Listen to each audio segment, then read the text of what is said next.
By the end of this video, you'll be able to make the important decisions about what to do with all your belongings when you move abroad. Have you already made that decision? The decision to move abroad? You're probably really excited about the new adventure that lies ahead of you. But you may be concerned about one major hurdle, and that's what to do with all your stuff. Yes, you've probably accumulated so much stuff over the years, and maybe you're not sure yet whether your move is going to be permanent or temporary. So you've got all this stuff, and you feel emotionally attached to much of it. Just think of all the memories and the sense of identity that are tied to your belongings. So you ask yourself, what should you do with your stuff? And what should you do with the things you don't need, but you just can't bear to part with them? You probably wonder how you could possibly leave anything behind. Should you ship things to your new home? Or should you just start fresh? So when it comes to deciding what to keep, what to sell, what to store, it can be a really tough and emotional process. You probably didn't even realize just how much stuff you had until you started looking around at everything with the idea of packing it all up in your mind. And if you had actually started packing, it may have hit you, the enormity of the task, the overwhelming feeling of not knowing where to start, and the anxiety of making the wrong decisions. Did you get caught up in the sentimentality of it all and think, oh well, I'll just keep everything? But let's be real. That's not practical, and it's not realistic. To be totally honest, when you move abroad, you absolutely cannot take everything with you. So figuring out what to do with your stuff can be emotionally draining and logistically tricky. If you wanted to keep everything, would you put it all into storage? Or would you ship it all to your new country? And how do you make the decision about what stays, what follows you to your new place? And how will you decide what you can give away or donate or sell? It's a complex and emotional process. Whether you're planning a short-term move or starting a brand new life overseas, this video will help you decide what are you going to keep, what are you going to let go, and how to manage it all. Let's take a look at some of your options. First, you can downsize and declutter. Even if you want to take some of your belongings with you, less is better when you're moving abroad. Letting go of belongings that you've lived with for a long time can be overwhelming. But in order to make the process a little easier, ask yourself these questions. Do I use this item regularly? Does it hold sentimental value? Would it cost more to ship it or replace it?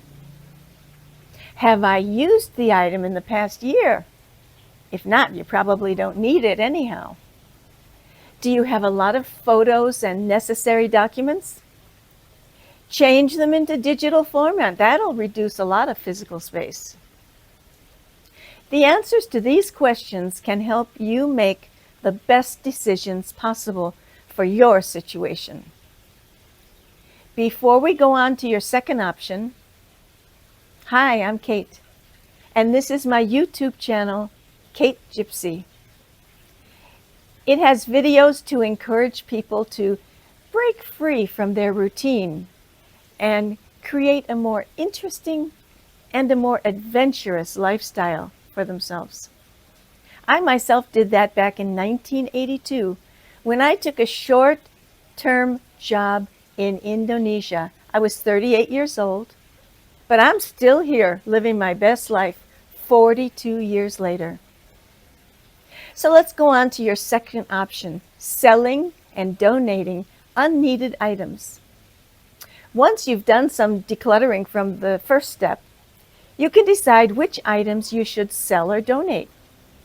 Selling some of your belongings, especially high-value items like furniture and electronic things, can offset the costs of shipping a few other things. You can sell items online through platforms like eBay, Craigslist, or you can hold a yard sale, a garage sale. This can be a great way to let go of some things, but a garage sale takes a lot of time and effort. Keep that in mind. Other items can be donated to charities or thrift stores. That's a win-win because you can use those donations as tax write-offs. Or you can even offer items to friends and family. Maybe Aunt Sally has always loved your coffee maker. This could be the perfect time to make her happy, and it might not even work on the electricity in your new country anyhow. So your third option involves storing items. Storing can be a great idea, but beware, storage can be costly. You'll probably use this option only for items you just cannot bear to part with. You might check with family and friends first, though, to see if anyone has room to store some of your items, the ones you aren't ready to let go of just yet. When I moved overseas, I had a job with an American company, and they offered to pay for storage for my household belongings. It was only a 3-month contract, so I said sure. I kept everything and loved the idea of being able to retrieve everything when I returned 3 months later. And I didn't have to pay for the storage. And I didn't even have to pay for the cost of shipping everything into the storage place. Yes, it sounded ideal, but it didn't work out that way because I didn't return when the job ended 3 months later. I wanted to stay in the new country. And that meant that I had to start paying for the continuing storage. And those storage costs were not cheap. I was lucky to have 3 big, strong brothers. They got my things out of the expensive storage place my employer had used and moved everything to a less expensive storage place. The moral of this story is that storage sounds like a great idea, but it can be costly. If you decide to put things into storage, be sure to make an inventory list so you know exactly what is there. And put small things into plastic boxes that you label very clearly so that retrieval will be relatively easy later on. Your fourth option is shipping belongings to your new home. This can be a good option if you have a lot of bulky furniture or sentimental items that you don't want to part with yet. However, it can be expensive as well, and you'll need to research and comply with customs regulations. Air freight is fast, but expensive, best for small, essential items. Sea freight is more affordable for large items, but can take weeks or even months to arrive.